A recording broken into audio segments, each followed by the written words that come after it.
Hello everyone, welcome to my channel modern Indian history. এটা আজ থেকে তোমাদের জন্য একদম বাংলায় বোঝানোর জন্য শুরু করতে চলেছি।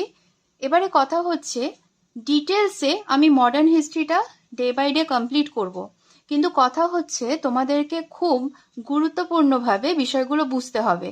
তারপরে দেখবে যে মডার্ন হিস্ট্রির ওপরে তোমাদের আর কোনো অসুবিধে হচ্ছে না। আর এই ক্লাসটা একদম কমপ্লিট ভিডিও থাকবে। যারা চ্যানেলে নতুন অবশ্যই সাবস্ক্রাইব করে নাও। মডার্ন ইন্ডিয়ান হিস্ট্রি যেটা স্টার্ট হচ্ছে India at the dawn of colonization, ঠিক আছে? তোমরা এবারে ম্যাপটার দিকে তাকাও। এটা হচ্ছে 1707, যে সময় অরঙ্গজেবের মৃত্যু হলো, ঠিক সেই সময় আমাদের ইন্ডিয়াটা ঠিক এরকম ছিল। এবার ইন্ডিয়ার মধ্যে এই পুরো যে রেড কালারের জায়গাটা দেখতে পাচ্ছ, এটা কিন্তু পুরো মুঘল ইন্ডিয়া কিন্তু সেই সময়ের ম্যাপ।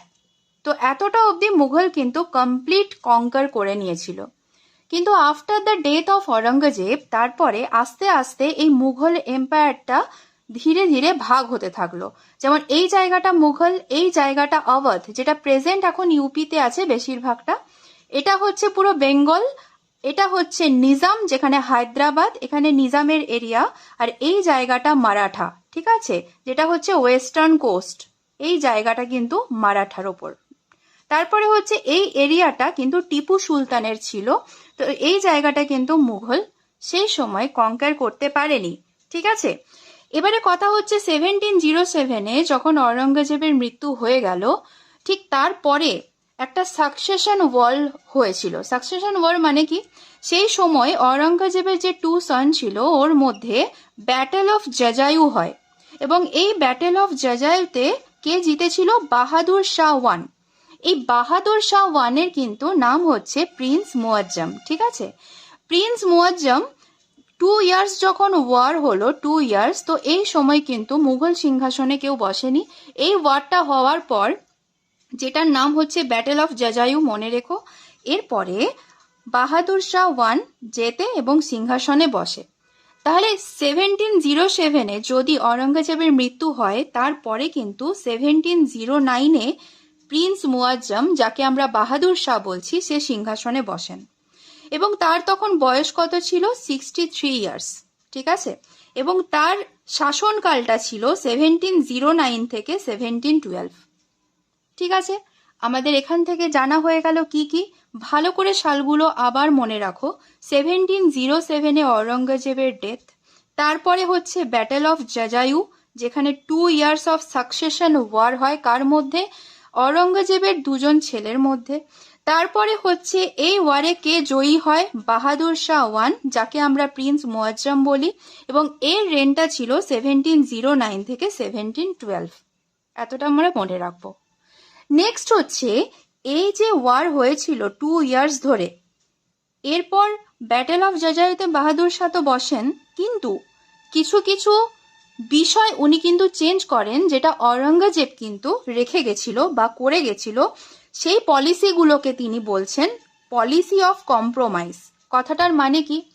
অরঙ্গজেব যে সমস্ত জায়গাগুলো কঙ্কার করেছিল, তো সেই জায়গাগুলোকে কঙ্কার করার পরে, সেখানে যেমন মারাঠা যখন কঙ্কার করে, তখন তার শিবাজির যে ছেলে শাহুজি, তাকে কিন্তু ক্যাপচার করে অরঙ্গজেব তার রাজসভায় বা রাজ্যে রেখেছিল, ঠিক আছে, তার সাম্রাজ্যে রেখেছিল। এবার কি করে? এই পলিসি অফ কম্প্রোমাইজের থ্রুতে বাহাদুর শাহ ওয়ান রিলিজ করে দেয় ফ্রম মুঘল ক্যাপটিভিটি। তার মানে শাহু যে হচ্ছে শিবাজির বংশধর ছিল, তাকে কিন্তু রিলিজ করা হয়। এবারে কি হয়? Attempted to make peace with Sikh Guru Gobind Singh. এটা গোবিন্দ সিং যিনি ছিলেন, তিনি ছিলেন 10th শিখ গুরু গোবিন্দ সিং। ইনি মারা যান 1708-এ। 1708-এ ইনি কিন্তু মারা যান। এবারে কথা হচ্ছে, এই 1708-এ তিনি যখন মারা যান, তিনি কিন্তু সবাইকে বলে যান, তার যারা পরবর্তী যারা রাজা হবে, তো তাদেরকে বলে যান যে তারা যেন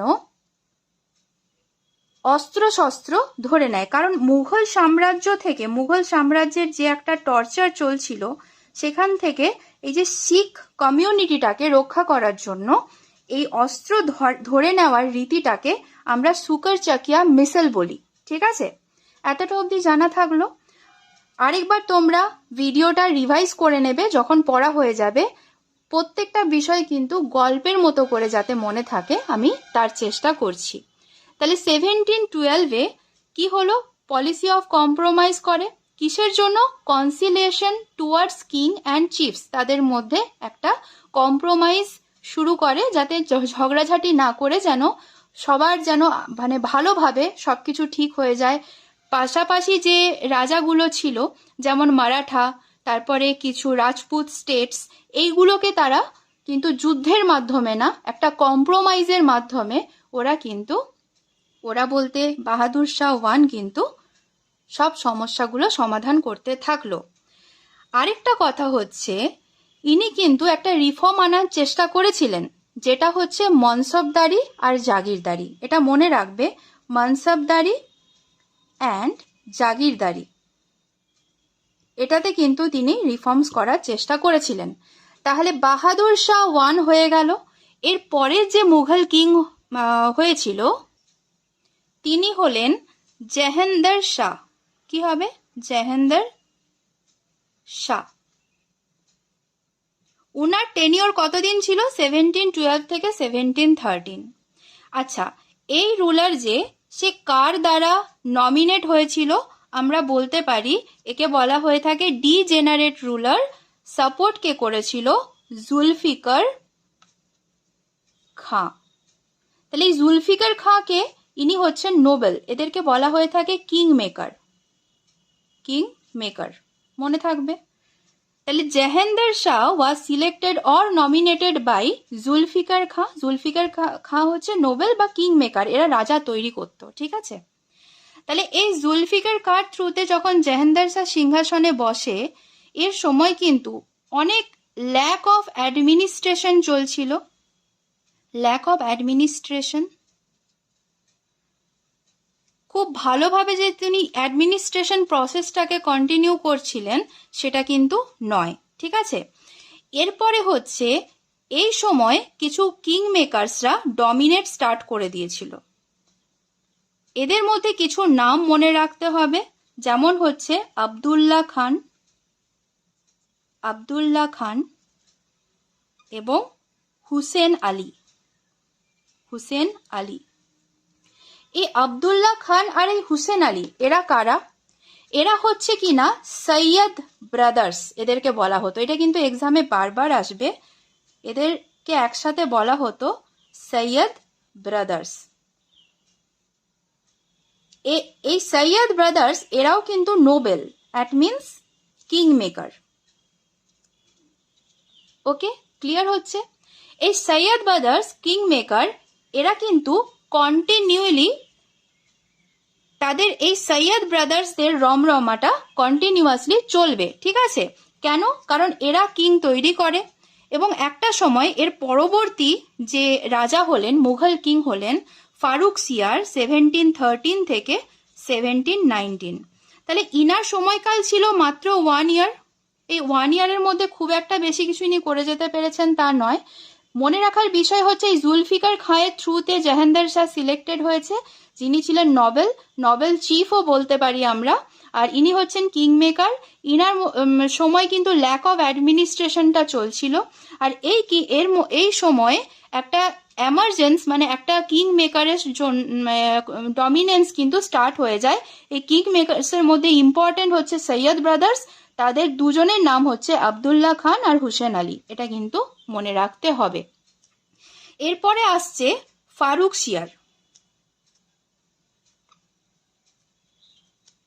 এই ফারুকসিয়ারের রাজত্বকাল বা টেনিওর ছিল 1713 থেকে 1719। ইনি হচ্ছেন কার সাপোর্টে রাজা হন? ইনি হচ্ছেন এই সৈয়দ ব্রাদার্সের সাপোর্টে রাজা হন। তাহলে এই সৈয়দ ব্রাদার্স তৈরি হয়েছিল কোন সময়? জাহাঙ্গীর শাহের সময়। ল্যাক অফ অ্যাডমিনিস্ট্রেশন ওনার ছিল এবং ওনার টাইমেই সৈয়দ ব্রাদার্সের সৃষ্টি হয়, আর এই সৈয়দ ব্রাদার্সই কিন্তু ফারুকসিয়ারকে সাপোর্ট করে কিং তৈরি করে।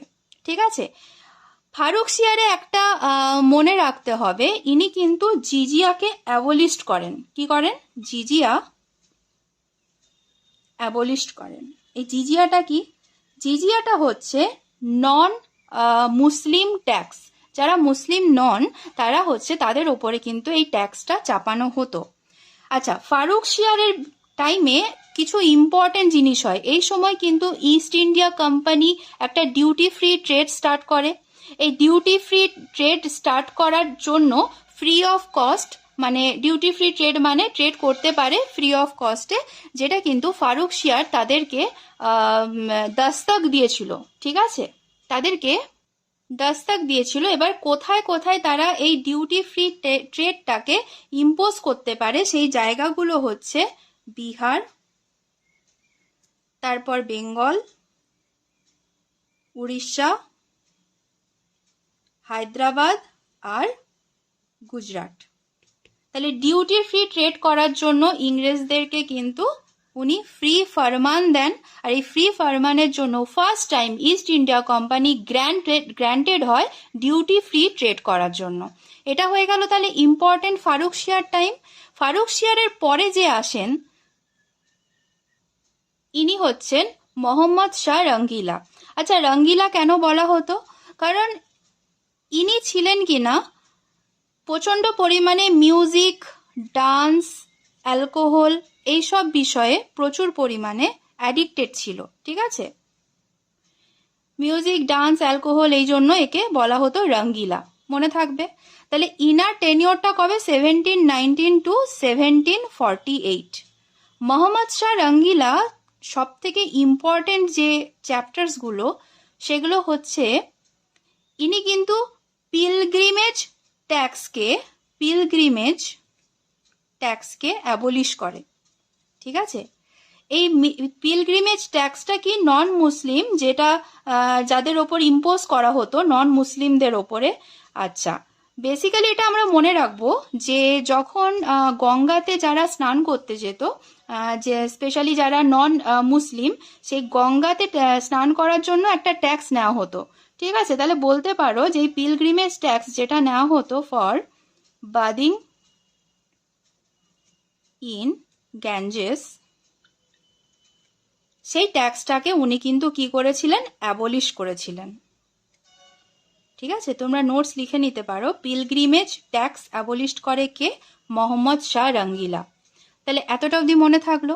আরেকটা ইম্পর্টেন্ট, 1739 এই সময় কিন্তু নাদির শাহ ইনভেট করে। আর ইনভেট করার পর কি করে? ময়ূর থ্রোন, মানে এটাকে আমরা পিকক থ্রোন বলতে পারি। ঠিক আছে, পিকক থ্রোন আর কোহিনূর ডায়মন্ড এটা নিয়ে চলে যান। শুধু কি এটা? এই সময় একটা টাকা কড়িও কারোর বাড়িতে রাখে না। এত মানে ভয়ঙ্কর ভাবে লুণ্ঠন চলে ওই সময় যে নাদির শাহ পিকক থ্রোন, কোহিনূর, যেটা মোস্ট ইম্পর্টেন্ট জেমস বা জুয়েলস তোমরা বলতে পারো, সেটাকে নিয়ে চলে যায়। প্লাস প্রচণ্ড খারাপভাবে লুণ্ঠন করে নিয়ে নাদির শাহ, যিনি একজন ইরানিয়ান ছিলেন, উনি কিন্তু এগুলো সমস্ত কিছু তুলে নিয়ে চলে যান। ওকে, তাহলে এটা মনে রাখতে হবে। আচ্ছা, এই সময় আরেকটা কথা মনে রাখবে, 1719টা একটু কানেক্ট করে দেওয়ার জন্য বলে দিই। যিনি হচ্ছেন মারাঠা চিফ বাজিরাও ওয়ান। ঠিক আছে, তখন কিন্তু 500 হর্স ক্যাভালরি নিয়ে কিন্তু বাজিরাও ওয়ান, ঠিক আছে, বাজিরাও ওয়ান ইনি কিন্তু অ্যাটাক করেন দিল্লিতে। ঠিক আছে, মারাঠা চিফ বাজিরাও ওয়ান, একে পেশোয়া বলা হতো। আচ্ছা, মারাঠার সময় মারাঠা যখন এম্পায়ার আসবে তখন আমি আরো ক্লিয়ারলি বুঝিয়ে দেব। তাহলে মোহাম্মদ শাহ রঙ্গিলার সময় আমি আরেকবার রিভাইজ করে দিই, 1719 টু 1748 এর রেন। ঠিক আছে, ইনাকে রঙ্গিলা কেন বলা হতো? কারণ মিউজিক, ডান্স, অ্যালকোহলের প্রতি খুব অ্যাডিক্টেড ছিল। ইনি পিলগ্রিমেজ ট্যাক্সকে অ্যাবলিশ করে দেয়, যেটা কিন্তু নন মুসলিম ইম্পোজ করা হতো। আর 1739 হচ্ছে নাদির শাহ ইনভেট করেছিল। ঠিক আছে, একজন ইরানিয়ান ছিলেন ইনি। আর ইনি পিকক থ্রোন নিয়ে যান এবং কোহিনূর লুণ্ঠন করে নিয়ে যায়। আর 1719-এ আরেকটা ইম্পর্টেন্ট ছিল, 500 হর্স ক্যাভালরি নিয়ে বাজিরাও ওয়ান কিন্তু দিল্লিতে অ্যাটাক করে। ঠিক আছে, দিল্লিতে অ্যাটাক করে। তাহলে এটা হয়ে গেল মোহাম্মদ শাহ রঙ্গিলার টেনিওর। এরপরে আসবে আহম্মদ শাহ। তার আগে একবার জেনে নিই যে আমাদের এই সাকসেসর অফ ঔরঙ্গজেবের পর আমরা যেগুলো পড়ে এলাম পরপর একটু জেনে নেব। তার আগে মোহাম্মদ শাহ রঙ্গিলার আগে আরও দুজন কিন্তু কিং হয়েছিলেন, তিনি হলেন রফিউদ্দৌলা আর রফিউদ্দারাজাত। ঠিক আছে, এবার রফিউদ্দৌলাকে শাহজাহান টুও বলা হতো, এটা মনে রাখবে, শাহজাহান টু জেনারেলি কোয়েশ্চেনে অনেকবার এসে থাকে। এবারে আমরা ক্রোনোলজিক্যালি দেখে নিই 1707-এ যখন ঔরঙ্গজেব মারা গেলেন, ঠিক তারপরে যিনি রাজা হলেন জানলাম আমরা বাহাদুর শাহ ওয়ান, ইনি সিংহাসনে বসেন।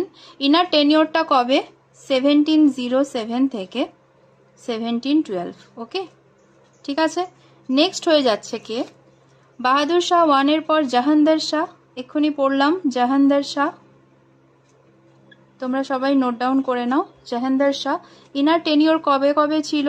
1712 থেকে 1713, অনলি 1 ইয়ারের জন্য। ঠিক আছে, আচ্ছা, বাহাদুর শাহকে কিন্তু মুয়াজ্জমও বলা হতো। নেক্সট রুলার যিনি ছিলেন জাহাঙ্গীর শাহের পর, তিনি হলেন ফারুক শিয়ার।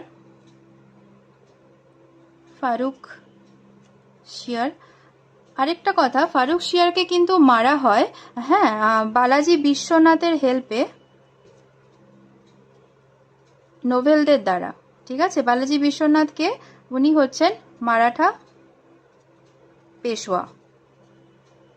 তাহলে এই ইনফরমেশনগুলো কিন্তু মাথায় রেখো, গল্পের সঙ্গে কিন্তু মনে রাখবে।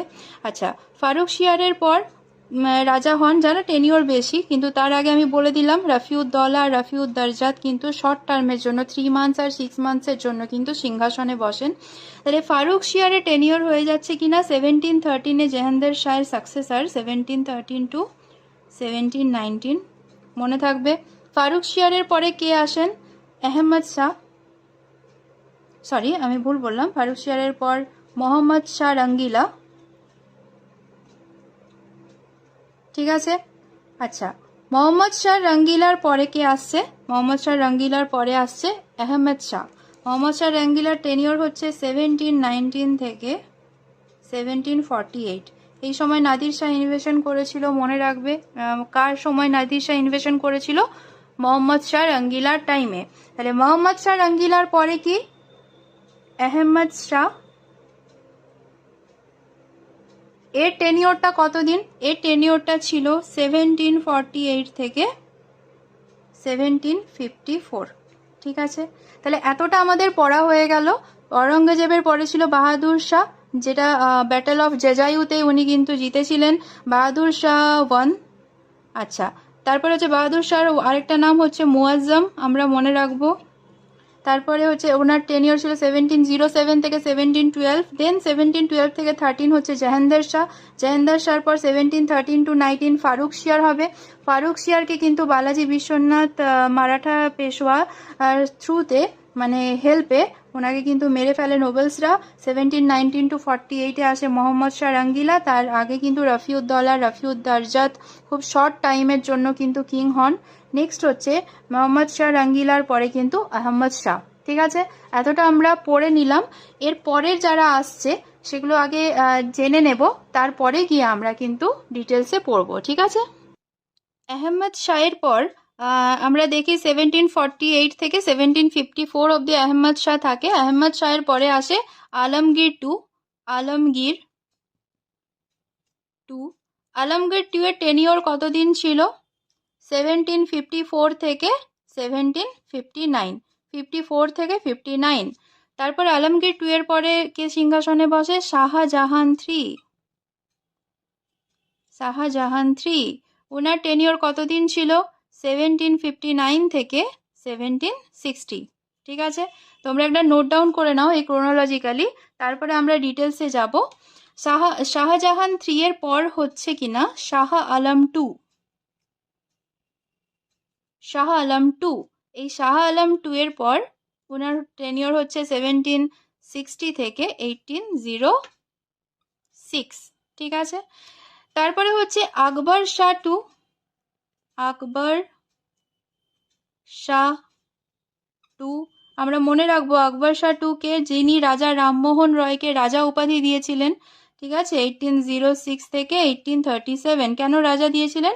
কারণ রাজা রামমোহনকে ব্রিটেনে পাঠিয়েছিলেন যাতে এই যে আকবর শাহ 2 এ ইংরেজদের কাছ থেকে পেনশন পেত, সেই পেনশনের টাকা বাড়ানোর জন্য ব্রিটেনে গিয়ে উনি কিন্তু একটা লেটার দেন। আর সেই জন্যই আকবর ফিরে আসে, মানে সরি, রাজা রামমোহন রায় ব্রিটেন থেকে ফিরে আসার পর আকবর শাহ 2 ওকে রাজা উপাধি দেয়, ঠিক আছে, রাজা রামমোহন রায়কে রাজা উপাধি দেয়।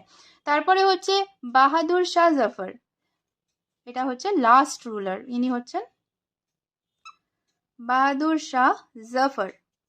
আচ্ছা, জাফর নাম কেন দেওয়া হয়েছে? জাফর মানে উনি খুব সুন্দর কবিতা লিখতেন, ঠিক আছে, পোয়েট, খুব সুন্দর উর্দু কবিতা লিখতেন, ওই জন্য ওকে জাফর উপাধিটা দেওয়া হয়।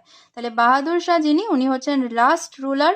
1857-এ কিন্তু ওনাকে পাঠানো হয় রঙ্গুনে, কারণ মহাবিদ্রোহে ওনাকে কিন্তু হেড করা হয়েছিল। সেই কারণে বাহাদুর শাহ জাফরের যার সন্তান এবং তাদের যে গ্র্যান্ডসন ছিল সবাইকেই কিন্তু ইংরেজরা হত্যা করে, আর হত্যা করে বাহাদুর শাহকে কিন্তু রঙ্গুনে পাঠানো হয়ে যায়। কয়েকদিন পেনশন চলে, তারপর বাহাদুর শাহেরও মৃত্যু হয়ে যায়।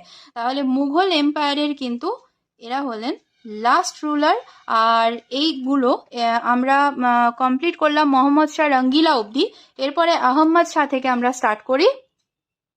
তারপরে বাকি এই রুলারদের টাইমে আমাদের ইন্ডিয়াতে ইংরেজরা কিভাবে মানে কন্টিনিউইটি করে এবং তাদের যে সাম্রাজ্যটাকে স্প্রেড করে ইংরেজরা, মিনস ইস্ট ইন্ডিয়া কোম্পানি, তো সেটাও আমরা এই মুঘল এম্পায়ারের থ্রুতে কিছু কিছু আমরা জেনে নেব। ব্যাটেল অফ প্লাসি কোন মুঘল সম্রাটদের টাইমে হয়েছিল, ব্যাটেল অফ বক্সার কোন মুঘল সম্রাটের হয়েছিল, এইভাবে যদি আমরা জানতে পারি না, তাহলে আমাদের মনে রাখতে খুবই সুবিধা হবে, ঠিক আছে। চলো কন্টিনিউ করি। আহমেদ শাহ, আহমেদ শাহকে নিয়ে ডিসকাশন করে নেব, যেটা 1748 থেকে 1754 অবধি উনি কিন্তু রাজা ছিলেন। তাহলে ইনি কে ছিলেন? ইনি হচ্ছেন মোহাম্মদ শাহর সন, এখানে বলতে পারি এটা অনলি সন, ঠিক আছে। এই সময় যেগুলো ইম্পর্টেন্ট সেগুলো হচ্ছে কি, আহমেদ শাহ ইমাদ উল মুলক, নামটা মনে রাখবে, ইমাদ উল মুলক, একে কিন্তু ওয়াজির বানায়, Wazir in the empire of the empire, ঠিক আছে। এবারে ইমাদ উল মুলকে ওয়াজির বানায় কে? আহমেদ শাহ। কিন্তু এই ইমাদ উল মুলক পরে বিট্রে করে আহমেদ শাহের সাথে বিশ্বাসঘাতকতা করে ওকে ফার্স্টে ব্লাইন্ড করা হয়, অন্ধ করে দেওয়া হয়, এবং ইমপ্রিজেন্ট, জেলে ভরে দেওয়া হয়, ইমপ্রিজেন্ট ইন 1754, ঠিক আছে, 1754। এরপরে কিন্তু যখন মেরে দেওয়া হয়, মানে টেনিওটা ছিল 1748 থেকে 1754 পর্যন্ত। এই 1754-এ আহমেদ শাহের যে সাকসেসর, সে কিন্তু পরবর্তী যে সাকসেসর, সে হচ্ছে আলমগীর 2, আলমগীর 2। এই আলমগীর 2 কে, আলমগীর 2 হচ্ছে জাহাঙ্গীর শাহর ছেলে। কার ছেলে? জাহাঙ্গীর শাহর সন, ঠিক আছে। জাহাঙ্গীর শাহ আমরা মনে করতে পারছি, যেটা হচ্ছে বাহাদুর শাহ, যাকে মুয়াজ্জম বলা হতো, তারপরে যে সাকসেসর ছিল সে হচ্ছে জাহাঙ্গীর শাহ। সেই সাকসেসরের ছেলে কিন্তু আলমগীর 2, যে কিনা আহম্মদ শাহর পরবর্তীকালে কিন্তু থ্রোন মুঘল এম্পায়ারের কিং হয়ে যায়, ঠিক আছে। এই আলমগীর 2 এর ক্ষেত্রে একটা ইম্পর্টেন্ট ফেজ, যেটা হচ্ছে ব্যাটেল অফ প্লাসি, ওটা কিন্তু সংগঠিত হয়। তাহলে কতটা ইম্পর্টেন্ট হচ্ছে সেগুলো আমরা জেনে নিচ্ছি। আলমগীর 2 এর সময় এর প্রথমে যখন জন্ম হয় তার নাম ছিল আজিজ উদ্দিন, ঠিক আছে, এটা একটু মনে রেখে দেবে। আলমগীর 2-র বার্থ নেম ছিল আজিজ উদ্দিন। এর সময় কিন্তু ব্যাটেল অফ প্লাসি হয় কবে?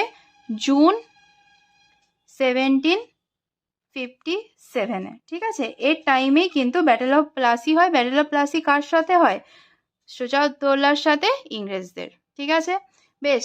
নেক্সট হচ্ছে, ঠিক আছে, ব্যাটেল অফ প্লাসি হয়ে যাওয়ার পরে আলমগীর টু এর টাইমে এই সময় কিন্তু যিনি আফগানিস্তান লিডার, আফগানিস্তান যিনি হচ্ছেন তার নাম হচ্ছে আহমদ শাহ আবদালি।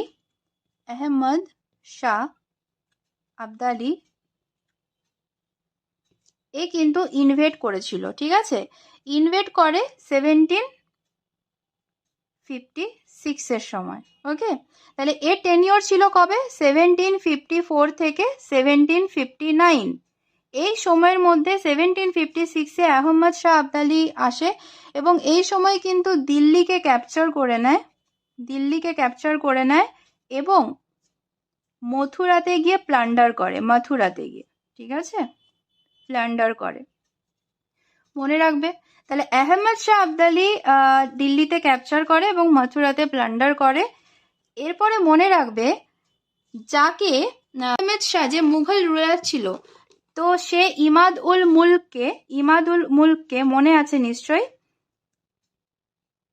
ওয়াজির বানিয়েছিল এবং এই ইমাদ উল মুলক কিন্তু আহমেদ শাহকে ফার্স্টে মেরে দেওয়ার পরে এই আহমেদ শাহ কিন্তু নয়, এ কিন্তু আফগান রুলার। ঠিক আছে, আহমেদ শাহ হচ্ছে যে মুঘল রুলার, মোহাম্মদ শাহের ছেলে। ঠিক আছে, তাহলে ওই যিনি আলমগীর টু এর আগে কিং ছিলেন আহমেদ শাহ, ওকে ফার্স্টে ব্লাইন্ড করে মেরে ফেলে এবং আলমগীর টুকেও কিন্তু এ মেরে দেয়। কে? এই ওয়াজির আলমগীর টুকেও মেরে ফেলে দেওয়ার পর এর পরে যাকে রাজা করা হয় তার নাম হচ্ছে শাহজাহান III। ঠিক আছে, এই শাহজাহান III হচ্ছে কামবক্সের গ্র্যান্ডসন। ওকে, এই শাহজাহান III এর টেনিওরটা আমরা এখানে দেখে নিই, কারণ এটা নিয়ে খুব ডিটেলসে যাব না, খুব ইম্পর্টেন্ট জিনিস নেই। এর টেনিওর হচ্ছে 1759 থেকে 1760, মাত্র 1 ইয়ার। এই 1 ইয়ারে এমন কিছু উনি করে যেতে পারেননি। তাহলে আমরা জেনে নিচ্ছি আলমগীর টু এর পর শাহজাহান III আসে। শাহজাহান III কে রাজা করেন এই যে ওয়াজির ইমাদ উল মুলক, যিনি আলমগীর টুকেও মারেন এবং আহমদ শাহকেও মেরে ফেলে। এরপরে যিনি রাজা হচ্ছেন তিনি হচ্ছেন, আচ্ছা আরেকটা কথা এখানে জেনে নেব, যে এই যে শাহ আলম III, এই শাহ আলম III এর পরে যে কিং হয় তার নাম কিন্তু মনে রাখবো শাহ আলম II। 3 এর পর 2 এরকম ভাবে মনে রাখতে হবে। ঠিক আছে, শাহ আলম III এর পরে নেক্সট কিং হয় শাহ আলম II। এটা মনে রাখবো কেন? এই সময় কিন্তু অনেকগুলো ব্যাটেল হয়। তাহলে এটাকে নিয়ে ডিটেলস ডিসকাশন করে নিই এক্ষুনি। তাহলে শাহ আলম III এর পর শাহ আলম II মুঘল কিং হয় কত সাল থেকে কত সাল? 1759 থেকে 1806। এর টাইমে অনেকগুলো ইম্পর্টেন্ট কিছু পয়েন্টস আছে যেগুলো এক্সাম পয়েন্ট অফ ভিউ থেকে ইম্পর্টেন্ট। তাহলে শাহ আলম II এ কে হচ্ছে? Grandson of Alamgir two. তাহলে আলমগীর টুকেও তোমার হচ্ছে ইমাদুল মুলক মেরে ফেলে। তাহলে শাহ আলম II, যার আরেক নাম নোন অ্যাজ আলী গওহর, এটা কিন্তু এক্সামে আসে, আলী গওহর কে? মনে রাখবে, শাহ আলম II। তাহলে আলী গওহর নামে জানা হতো, আর এ হচ্ছে আলমগীর টু এর গ্র্যান্ডসন, আলমগীর টু এর গ্র্যান্ডসন। ঠিক আছে, মনে থাকলো। তাহলে আলমগীর টু এর গ্র্যান্ডসন হচ্ছে শাহ আলম II, যাকে আমরা আলী গওহর নামে চিনি। আর এর ক্ষেত্রে যেগুলো ইম্পর্টেন্ট জিনিস, এই সময় কিছু ব্যাটেল হয়, যেহেতু 1759 থেকে 1806, আমাদের কি মনে আছে যে 1761-এ একটা ইম্পর্টেন্ট ওয়ার হয়, যেটাকে আমরা থার্ড ব্যাটেল অফ পানিপত বলি, ব্যাটেল অফ পানিপত। ঠিক আছে, 1761-এ কিন্তু থার্ড ব্যাটেল অফ পানিপত হয়। এর থেকে 3 ইয়ার্স পরে আমাদের বেঙ্গলে যেটা ইম্পর্টেন্ট একটা ব্যাটেল হয়, তার নাম কি কেউ বলতে পারবে? Battle of boxer. আচ্ছা, এটা খুব ইম্পর্টেন্ট। থার্ড ব্যাটেল অফ পানিপথও কিন্তু এই টাইমেই হয়, 1859 থেকে 1806 সময় শাহ আলম 2 এর রেনে, এবং 3 ইয়ার্স পর যেটা হচ্ছে কিনা 1764 কিন্তু ব্যাটেল অফ বক্সার হয়। এটা কিন্তু মোস্ট ইম্পর্টেন্ট জিনিস। আরেকটা কথা, আমাদের ইস্ট ইন্ডিয়া কোম্পানিকে শাহ আলম 2 কিন্তু তোমার বলতে গেলে দিওয়ানি রাইটস দেয়, যেটা হচ্ছে বেঙ্গল, বিহার আর উড়িষ্যা, এই জায়গাতে কিন্তু উনি দিওয়ানি রাইটস দেয়। কাদের? দিওয়ানি রাইটস দেয় ইস্ট ইন্ডিয়া কোম্পানিকে। ওকে, বেঙ্গল, বিহার আর উড়িষ্যা। ওকে, আর এই ইস্ট ইন্ডিয়া কোম্পানির তখন গভর্নর কে ছিলেন? Robert Clive. রবার্ট ক্লাইভ, ঠিক আছে, এটা মনে রাখতে হবে। তাহলে রবার্ট ক্লাইভ এর সময় বেঙ্গল, বিহার, উড়িষ্যা দিওয়ানি রাইটস পায়, এবং 1764 ব্যাটেল অফ বক্সার এই সময় হয়ে থাকে। থার্ড ব্যাটেল অফ পানিপত এই সময় হয়ে থাকে সদাশিব ভাউয়ের সঙ্গে। কার? সদাশিব ভাউয়ের সাথে কিন্তু আহমেদ শাহ আবদালি। আমরা বললাম যে তখন তিনি দিল্লিতে রেড করেন এবং মথুরাতে প্লান্ডার করেন, দিল্লিটাকে ক্যাপচার করে নেয়। তাহলে আহমদ শাহ আবদালির সঙ্গে সদাশিব ভাউ মারাঠা পেশোয়ার সাথে লড়াই হয় 1761-এ। 1764-এ কিন্তু ব্যাটেল অফ বক্সার হয়ে থাকে। আচ্ছা, আরেকটা জিনিস কিন্তু ইম্পর্টেন্ট, যেটা হচ্ছে ডিউরিং হিজ রেন একটা কিন্তু যুদ্ধ হয়, যেটাকে আমরা ব্যাটেল অফ দিল্লি বলবো। ব্যাটেল অফ দিল্লি, ঠিক আছে, এটা আমরা 1803-তে হয়ে থাকে, আর এই সময় কিন্তু সেকেন্ড অ্যাংলো মারাঠা হয়ে থাকে, সেকেন্ড অ্যাংলো মারাঠা ওয়ার।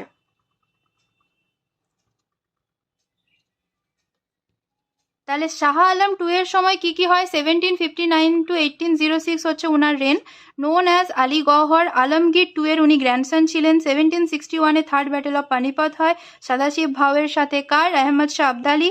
আর 3 ইয়ার্স পরে কি হয়? 1764-এ ব্যাটেল অফ বক্সার হয়। আর ব্যাটেল অফ বক্সার কিন্তু বেঙ্গলের, আওয়াধের আর দিল্লির শাহ আলম 2 আর রাজা হচ্ছে আওয়াধের যিনি রাজা, এবং আমাদের যে বেঙ্গলে যিনি রাজা ছিলেন তাদের সাথে ব্যাটেল অফ বক্সার সংগঠিত হয় 1764-এ।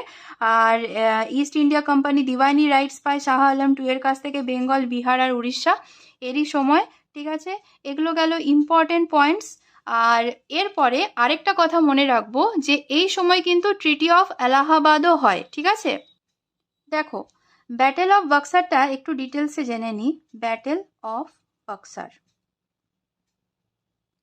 ইস্ট ইন্ডিয়া কোম্পানির সঙ্গে নিশ্চয়ই হয়েছে, আমরা জানি 1764-এ, এবং একদিকে ছিল ইস্ট ইন্ডিয়া কোম্পানি আর আরেক দিকে ছিল কে?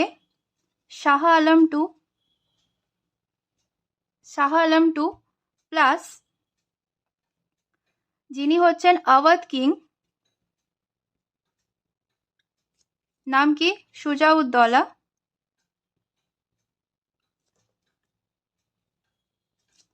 আর একদিকে ছিলেন ইস্ট ইন্ডিয়া কোম্পানি, আরেকদিকে ছিলেন শাহ আলম 2 আর আওয়াধের কিং যিনি সুজাউদ্দৌলা, আর বেঙ্গল নবাব ওই সময় ছিলেন মীর কাসিম। ঠিক আছে, এবার হচ্ছে শাহ আলম 2 উনি ছিলেন মুঘল নবাব। ঠিক আছে, ইনি হচ্ছেন আওয়াধ কিং সুজাউদ্দৌলা আর বেঙ্গল নবাব মীর কাসিম। ওকে, আচ্ছা আরেকটা কথা জেনে নি, 1764-এ ব্যাটেল অফ বক্সার হয়েছে, কিন্তু এখন যা এক্সামের ট্রেন্ড তাতে কিন্তু ভালো করে জেনে নিতে হবে 22 and 23 অফ অক্টোবরে কিন্তু এই ব্যাটেল অফ বক্সার হয়েছিল।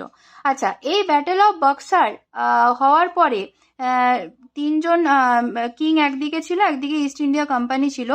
এই সময় কিন্তু যুদ্ধ হওয়ার পরে একটা ট্রিটি হয় ইংরেজদের সঙ্গে। ঠিক আছে, কারণ ঠিক যুদ্ধ হওয়ার পরে এরা হেরে যায়, যথারীতি হেরে যাওয়ার জন্য এদেরকে কিছু কম্পেনসেশন দিতে হয়, এবং এই ইংরেজরা, ইংরেজের তখন লিডার কে ছিলেন? Robert Clive.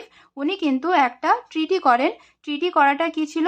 এই ট্রিটিটাকে আমরা বলবো যে ব্যাটেল অফ বক্সারের পর একটা ট্রিটি করেছিল, ট্রিটির নাম হচ্ছে ট্রিটি অফ এলাহাবাদ।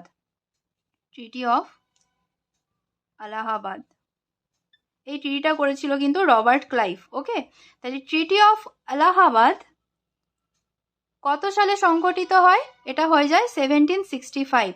দেখো 1764-এ, বারবার বলছি 1764টা মনে রাখবে। ব্যাটেল অফ বক্সার হয় 1764-এর পর, একদম 1 ইয়ার পরে 1765-এ ট্রিটি অফ এলাহাবাদ হয়। 1765 মনে থাকবে। তাহলে ট্রিটি অফ এলাহাবাদটা সবসময় লিঙ্ক করবে ব্যাটেল অফ বাক্সারের সঙ্গে, কারণ এই যুদ্ধটা হওয়ার পরেই কিন্তু ট্রিটি করে, যেখানে কিন্তু অনেক টাকা কম্পেনসেশন দেওয়া হয়। ইংরেজরা বলে তোমাদের জন্য যুদ্ধ হয়েছিল, আর এই যুদ্ধের জন্য যে টাকা খরচ হয়েছে সেটা তোমাদেরকে দিতে হবে। এবং এই সময় ট্রিটি অফ এলাহাবাদ হয়, এবং এই ট্রিটি অফ এলাহাবাদে যেটা সংগঠিত হয়, এই ট্রিটি অফ এলাহাবাদে খুব বুদ্ধির সাথে Robert Clive, treaty of Allahabad full form TOA, এখানে কিন্তু রবার্ট ক্লাইভ খুব বুদ্ধির সঙ্গে একটা রাইটসে সাইন করে। সেই রাইটসটা কি? দিওয়ানি রাইটস। এই দিওয়ানি রাইটসে কি বলে? এই যে নবাব অফ বেঙ্গল যে ছিল মীর কাসিম সুজাউদ্দৌলা, যিনি আওয়াধের রাজা ছিলেন। আচ্ছা, আওয়াধটা কিন্তু ইউপিতে পড়ে, হ্যাঁ, প্রেজেন্ট ডে ইউপি। আচ্ছা, তো সুজাউদ্দৌলা কে ছিল? আওয়াধের যিনি নবাব। আর শাহ আলম টু, এদেরকে বলে যে তোমরা ঠিক আছে যুদ্ধ করেছো, ঠিক আছে তোমরা হেরে গেছো, কিন্তু এবারে তোমাদেরকে যেটা করতে হবে আমাকে দিওয়ানি রাইটসের থ্রুতে, তার মানে কি দিওয়ানি রাইটস মানে হচ্ছে যে ট্যাক্স কালেক্ট যেটা করা হবে সেটা ইংরেজরা করবে অন বিহাফ অফ নবাবস। ঠিক আছে, এতটাই বুদ্ধিমান ছিল যে নবাবদের বলেছিল তোমরা রাজা থাকো, জাস্ট নামে রাজা, কিন্তু এই যে ট্যাক্স কালেকশন যেটা হবে সেটা কিন্তু আমরা করব। কারা করবে? East India company. এই চুক্তিটা বা এই বুদ্ধিটা যে করেছিল তিনি হচ্ছেন কিনা রবার্ট ক্লাইভ। তাহলে এবার মনে থেকে যাবে ট্রিটি অফ এলাহাবাদ, যেটা সংগঠিত হয়েছিল 1765-এ। আর তোমরা যদি দিনটাও মনে রাখতে পারো 16 অগস্ট। আর এই ট্রিটির মাধ্যমে হচ্ছে রবার্ট ক্লাইভ বলেছিল দিওয়ানি রাইটস দেওয়ার জন্য। দিওয়ানি রাইটস হচ্ছে ট্যাক্স কালেকশন, রেভিনিউ যেটা ল্যান্ডে নেওয়া হয়, এগুলো কিন্তু ইস্ট ইন্ডিয়া কোম্পানি দেখবে on behalf of Robert Clive. ঠিক আছে, তার মানে ট্যাক্স, যেটুকু ট্যাক্স পাওয়া যায়, কারণ ইংরেজদের একটাই ছিল, ওদের রুল করা, মানে রুলস করার কোনো ইচ্ছে ছিল না, শুধু টাকা পয়সা ইনকাম করো আর এখান থেকে নিয়ে যাও। ঠিক আছে, তাহলে এটা হয়ে গেল ট্রিটি অফ এলাহাবাদ। নেক্সট হচ্ছে শাহ আলমের চ্যাপ্টার ক্লোজ হয়ে যায়, এবং শাহ আলমের চ্যাপ্টার ক্লোজ হওয়ার পর স্টার্ট হয়ে যায় আকবর 2 এর চ্যাপ্টার। কার চ্যাপ্টার? আকবর 2। তাহলে এই আকবর 2, একটু আগে যিনি বললাম আকবর 2 টাইটেল দিয়েছিল রাজা কাকে? রাজা রামমোহন রয়কে। স্টোরিটা তোমরা একটু আগেই বললাম, দেখে নাও কেন উনাকে রাজা উপাধি দেওয়া হয়েছিল, গল্পটা দেখে নেবে। আর এখানে হচ্ছে যে এই সময় the real authority was transfer to the east India company. মানে আকবর 2 এর টাইমটা এতটা ব্যাড লাক ছিল যে এই সময় প্রথমে তো মুঘলরা আস্তে আস্তে আস্তে আস্তে করে যে তৈরি করেছিল ইস্ট ইন্ডিয়া কোম্পানি, সেটাকে একদম নষ্ট করে দেয়। এবং বলা যেতে পারে আকবর 2 এর সময় পুরো অথরিটিটা, বেশিরভাগ অথরিটিটা, এই যে দিওয়ানি রাইটস, সব কিছু, যা কিছু ট্যাক্স কালেকশন সব ইংরেজরা করবে, এই পুরো অথরিটিটা কিন্তু ইস্ট ইন্ডিয়া কোম্পানির হাতে চলে যায়। ঠিক আছে, এবং আরেকটা কথা বলা যেতে পারে, এই সময় কিন্তু আরেকটা খুব খারাপ জিনিস ঘটে, যেটা হয়ে থাকে যে মুঘল এম্পায়ার যে কয়েন ইস্যু করেছিল না, যে কয়েন ইস্যু করেছিল সেটা ইস্ট ইন্ডিয়া কোম্পানিরা সিজ করে দেয়। এটা একটা ইম্পর্টেন্ট পয়েন্ট হতে পারে। ঠিক আছে, এরপরে আমরা চলে আসব আকবর 2 এর পরে কি? Last ruler Bahadur Shah 2। Inner rain হচ্ছে 1837 থেকে 1857। তাহলে ইনি হচ্ছেন লাস্ট রুলার, এবং ইনার সময় কিন্তু আমরা জানি 1857-এর রিভোল্ট হয়। এই 1857-এর রিভোল্ট হওয়ার পর উনাকে ধরা হয়, যেহেতু উনি ছিলেন মধ্যমণি, পুরো মহাবিদ্রোহের উনাকে সবাই রাজা হিসেবে বলেছিলেন। এবং সেই সময় ইংরেজরা ধরে তার সন আর গ্র্যান্ডসন সবাইকে মেরে ফেলার পর ওকে রঙ্গুনে পাঠিয়ে দেওয়া হয়। ঠিক আছে, রঙ্গুনে, যেটা এখন বার্মা বা এখন যেটা মায়ানমার নামে পরিচিত।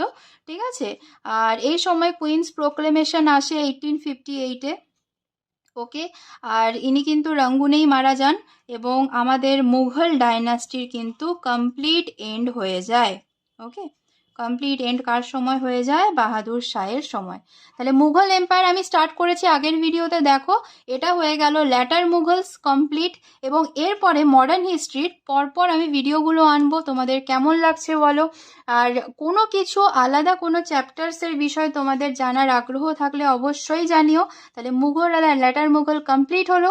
নেক্সট আমরা আসবো পরবর্তী চ্যাপ্টার নিয়ে, এবং এইভাবেই মডার্ন হিস্ট্রিটা কিন্তু ডে বাই ডে শেষ করব। ঠিক আছে, কেমন লাগলো বলো, আর অবশ্যই চ্যানেলটা সাবস্ক্রাইব করে নিও, নিউ থাকলে লাইক অবশ্যই করো। চলো, বাই।